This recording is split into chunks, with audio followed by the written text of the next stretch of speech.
I really wanted to deal with the root of this issue, and that's why I chose to look at lust, which I'm glad that Dr. Vogler mentioned that lust is a state and not a specific act. We tend to conflate the two and think that lust is an act, but when we talk about the deadly sin of lust, it's a state of the soul, of will.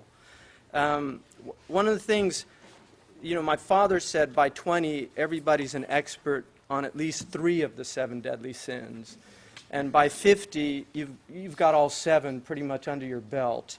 But I did ask him about lust. He's 84 now, and I asked him last year about lust. When do you finally overcome that one? And he said about a half hour after the cadaver's cooled. So, and I think anybody that's ever worked in a nursing home or knows about what goes on in nursing homes will testify to that truth.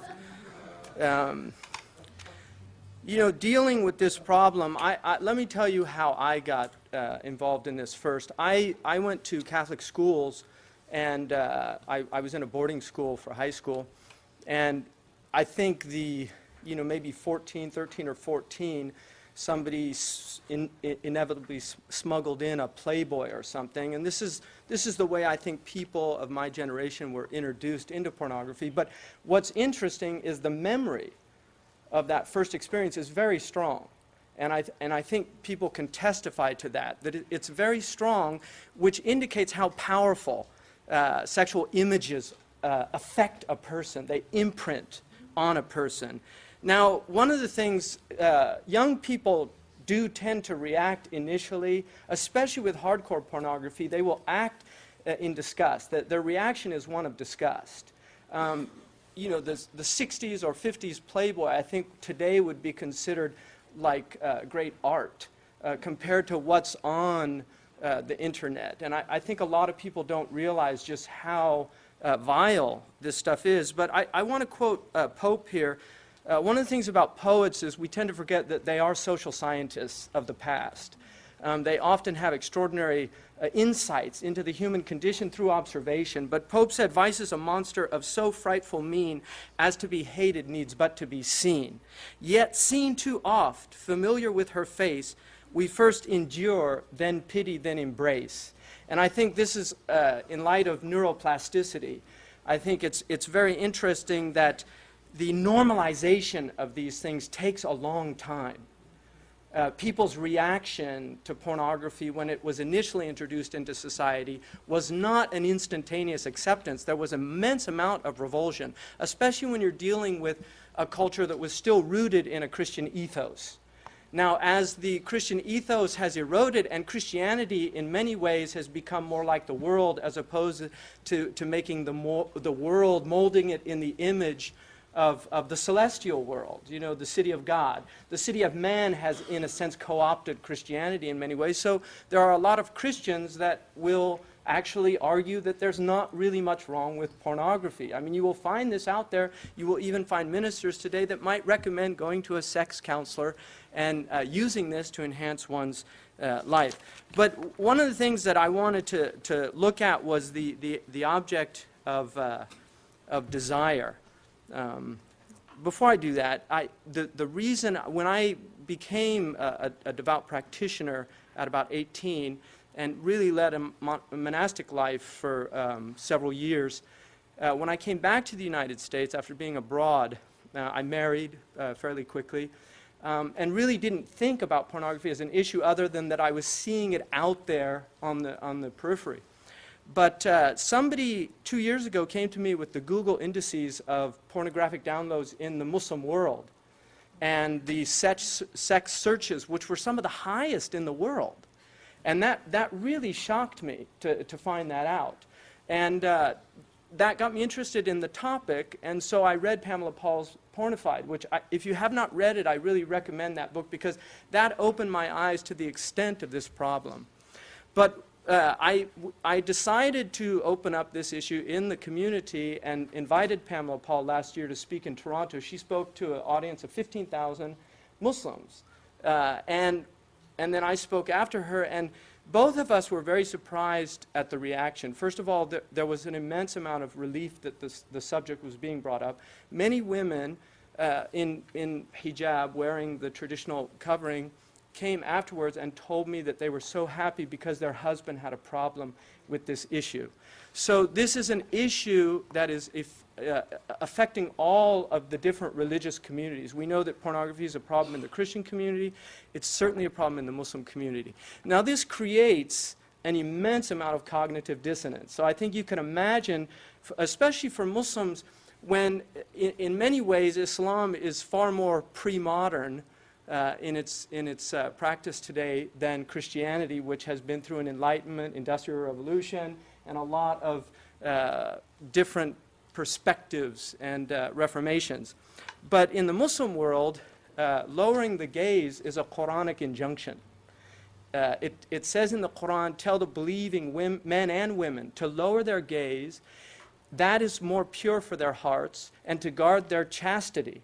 And then it says, and tell the believing women not to display their ornaments, except what is naturally shown from them. So the idea is asking women, and I think that was brought up yesterday, to help men in this visual problem that men have, that they are deeply stimulated by the female image. But if we look at desire, I mean, desire is a very interesting English word. It comes from a Latin phrase which actually meant to await what the heavens would bring. So desire is rooted in something celestial in the classical understanding of that word. What's interesting in Arabic, the word for desire, baghi, is also a cognate of the word for oppression and the word for prostitution. So it's interesting that when we get to these root words, we tend to get to how ancient peoples viewed these things. Now, Socrates mentions in Philebus, which is an often ignored dialogue about the relationship to pleasure and other virtues. But one of the things that he points out in there, which I thought was very fascinating, is he talks about desire, and he uses the analogy of having thirst, thirsting for something to drink, and he asks Protarchus, is it a desire for the drink? And he says, yes, obvious Socratic foil. And Socrates says, is it for the drink or for the replenishment with drink? In other words, is the drink a means to an end, which is the replenishment, the sense of emptiness that comes from being thirsty?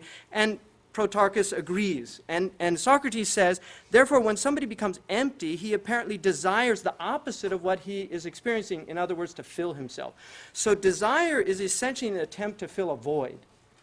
And this is why when we look at pornography, we have to look at it in light of an emptiness. What is the emptiness in people that this is an attempt to fill that void in their life? And I think one of the most important people for looking at that is Kierkegaard. I think it's really beneficial to look at what Kierkegaard, because Kierkegaard really saw a lot of what was coming. He recognized that something very serious was happening in Europe, and he saw a lot of what was coming. But I think his identification of three modes of existence is very important in relation to this. The aesthetic mode, which is basically a hedonistic mode in which people live for pleasure and desire. And one of the things that he says is this is rooted in boredom. And that's why, to me, one of the fascinating things about people that become addicted to pornography is they get bored quickly with soft core. They move to harder core. Some of these people, according to Pamela Paul's book, some of these people end up in pedophilia who had no interest in pedophilia when they entered into pornography. So we can see the mechanism of lust. Now, if we look at lust as a problem, I don't think anybody in the history of the English language has summed up this thing better than Shakespeare in the 129th sonnet, when he said, the expense of spirit and a waste of shame is lust in action, till action lust. And I think this is the hot state that was mentioned yesterday, where people will literally change their moral views about things in this state. And that's why I don't think that it's hyperbole to say is perjured, murderous, bloody, full of blame. Savage, extreme, rude, cruel, not to trust. Enjoyed no sooner, but despised straight. Past reason hunted, and no sooner had past reason hated as a swallowed bait.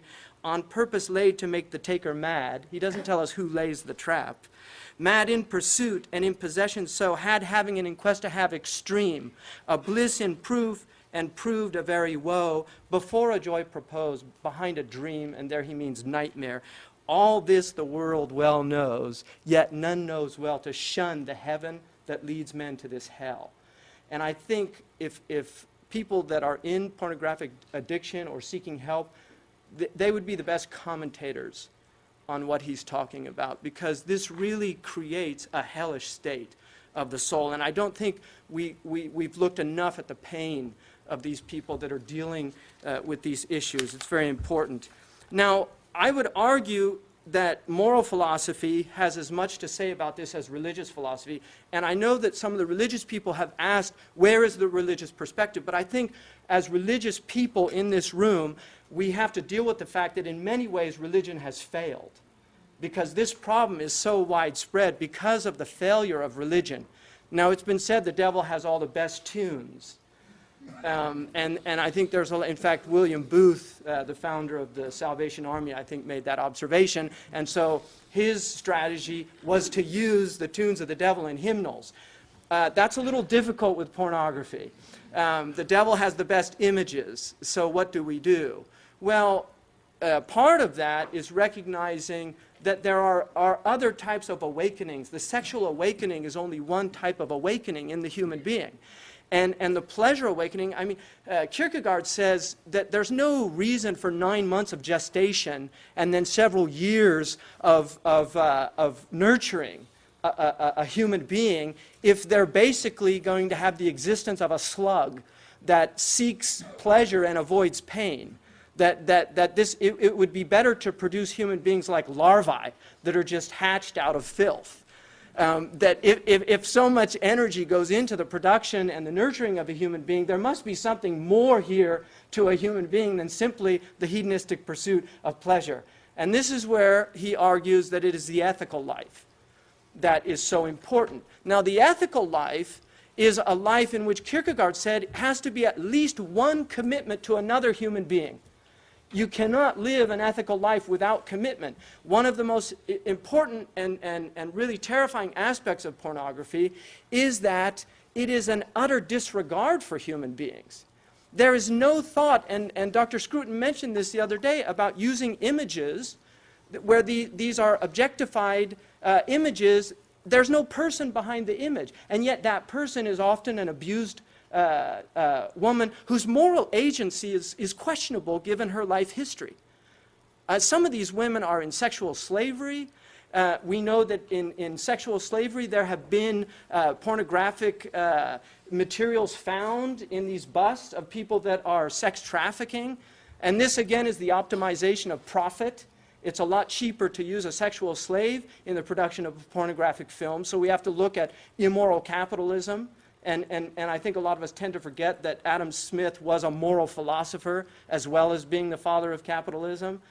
So this type of pursuit of wealth without any morality is a major problem in this issue. But in the Politics, Aristotle says, if he have not virtue, man is the most unholy and the most savage of all animals, and the most full of lust and gluttony. It's interesting that he puts lust and gluttony together, because in the Catholic hierarchy, gula is the substrate of luxuria. You need gula.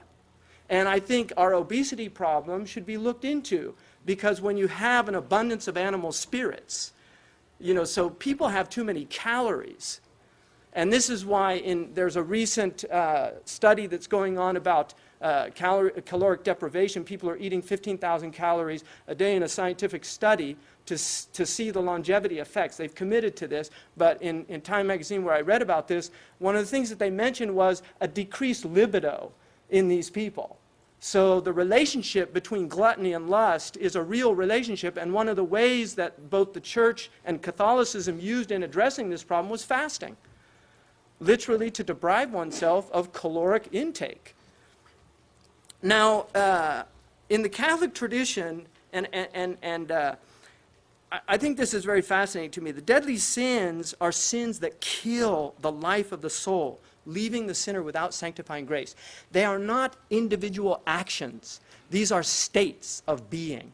So when somebody is inflicted with the deadly sin of lust, they are in a state of lust. When they look at women, they cannot help looking lustfully. Christopher Hitchens is a wonderful example of this when he said in an article in Vanity Fair that it was hard for him to look at the mouth of American women, young American women, without thinking of fellatio. So, I mean, and this is, you can read that on the internet if you're interested in the article, but this is a state of lust.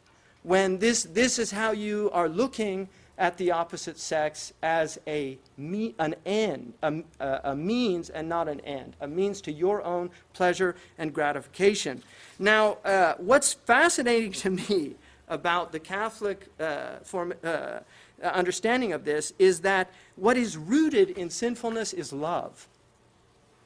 Love is the root of sinfulness, but it is either love perverted, love deficient, or love excessive. The perversion of love is in the cold sins, the 7 deadly sins, that anger is necessary for social justice. Lawyers have to get angry if they're going to do anything about it. And Hadley Arcus, I think, can testify to that, and other people that become indignant about things. But when that love for justice becomes perverted into a love for vengeance and revenge, this is where it becomes sinful. Vengeance is mine, saith the Lord. And this is the sinfulness of anger, of ira. You have also the perversion of, to get to the hot sins that are obviously the most interesting to us, you have the perversion of the 3 animal kingdoms. Excessive love, wow, 5 minutes. Okay, man, I'm gonna get to the end. You can read my paper.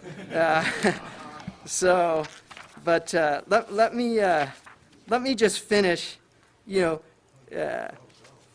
Chastity, which unfortunately has been conflated with prudery in modern culture, and there is a difference between chastity and prudery. The St. Thomas Aquinas says that chastity is the regulation of the sexual urge, and as Joseph Pieper shows, Aquinas was not a prude. Aquinas actually believed that part of the purpose of sexual intimacy was pleasure. He did not see it simply as procreation, which is often a misunderstanding in the Catholic tradition. That the Catholics recognize that sex is also for pleasure, similar to the Judaic and the Islamic view of sexuality. That pleasure is part of the reason why God has given so much pleasure in that intimacy, but that pleasure in a true loving relationship, unlike a lustful relationship, is far more about giving the other pleasure than taking one's pleasure. And anybody that has been in a truly loving and intimate relationship with the opposite sex knows the truth of that statement. That is far more about giving pleasure than taking pleasure. One of the things I really wanted to point out was, and I'll just, is about concupiscence of the eyes. Joseph Pieper says, "Not for nothing does the Holy Scripture name concupiscence of the eyes among the 3 powers which constitute the world that lieth in the power of evil. It reaches the extremes of its destructive and eradicating power when it builds itself a world according to its own image and likeness, when it surrounds itself with the restlessness of a perpetual moving picture of meaningless shows." What better description of pornographic images? "And with literally deafening noise of impressions and sensations breathlessly rushing past the windows of the senses, behind the flimsy pomp of its facade dwells absolute nothingness." And this is what Kierkegaard talks about despair being at the root of the hedonistic lifestyle. And this pursuit of pleasure is merely an attempt at masking the emptiness that they fill. The void of emptiness is being filled with titillation, stimulation, and prurience. So, there's 2 things. I want to close just with something before I get into dealing with this problem. William Blake says the nakedness of a woman is the work of God. Chastity and purity have always been the great virtues that come naturally to women, but which men must learn. The Quran uses Mary, the mother of Christ, as the great paragon of chastity and virtue and purity of heart, and describes her as an ideal for men and women. An ideal for men and women. quote, "And God has made an exemplar for those who believe in Mary, who guarded her chastity. So we breathed our spirit into her, and she confirmed the pronouncements and scriptures of her Lord and was among the pious." It is from women, then, that men learn chastity and purity, which in turn protect the sacred nature of women, alluded to in the Arabic word for woman, hurma, which means that which is sacred. Now, the failure of men in imitating women in their natural virtue has resulted in women rejecting the double standard of men and imitating men in their natural vice. The spiritual power of women is great, but so too is the power of their physical attraction to men. It is this power that causes vile men to dominate women and virtuous men to honor and want to protect them. But that physical power of the female form over men is a sensory power that veils men from her metaphysical meaning. Her sensual form prevents man lost in carnality from knowing her spiritual reality. She is the source of mercy in the world. The Arabic and Hebrew word for womb is raham.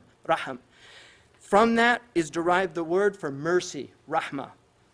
And the womb is also an expression of the creative power of God in man. In degrading women, we degrade the highest qualities of our human nature. In elevating her, we elevate our highest nature.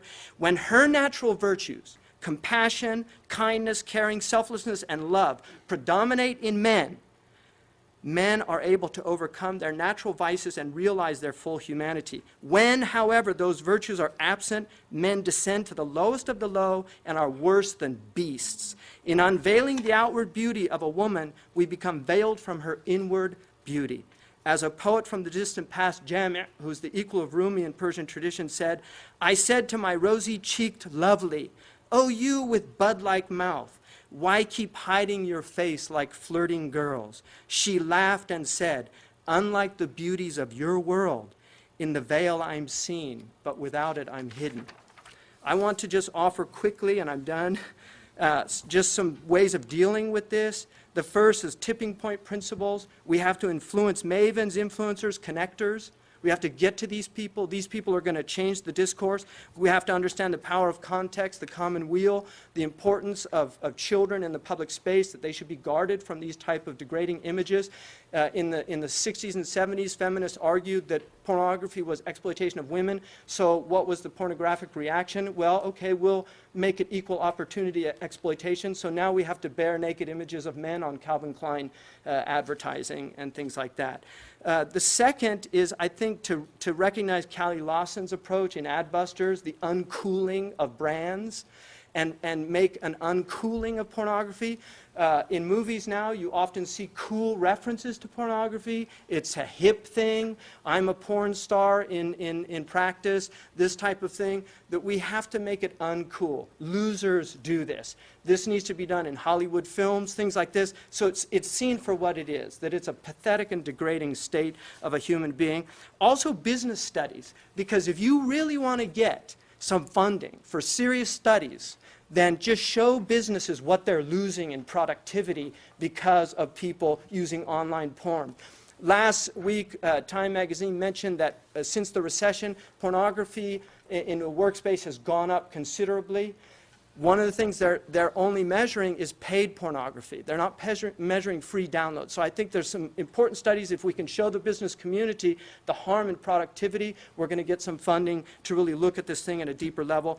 Religious secular alliances based on the protection of children and family is very important. Toynbee warned us, the vulgarization of culture, when the elite become vulgarized, it's a sign you're on your way out. And he studied 21 civilizations to come to that conclusion. When Paris Hilton becomes a porn star, something's very seriously wrong in our culture when these people are completely vulgarized. Finally, censorship, taboo topic, but hey, Karl Popper, in his last interviews, which are worth reading, and this is the man who wrote The Open Society, was arguing that we have to enforce censorship laws when it comes to violence on television. He said we're going to destroy our culture, and I think if he knew the devastating impact of this and the social science behind it, I think he would be saying that about that. It's something to think about. Finally, I really want to thank you. We are not the first pornified culture. People tend to forget Pompeii was a pornified culture. When Pompeii was excavated, one of the things they found in the houses were murals, pornographic murals, cunnilingus being performed. These were taken and hidden and used in a private museum for the aristocrats. So aristocrats used to visit this. Now they're open for the public because it wasn't deemed acceptable to show the plebeians these type of images. But I think in many ways Pompeii is a beautiful metaphor. If we allow the pornification of this culture, we may find ourselves buried in the ashes of the meaning of our society. Thank you.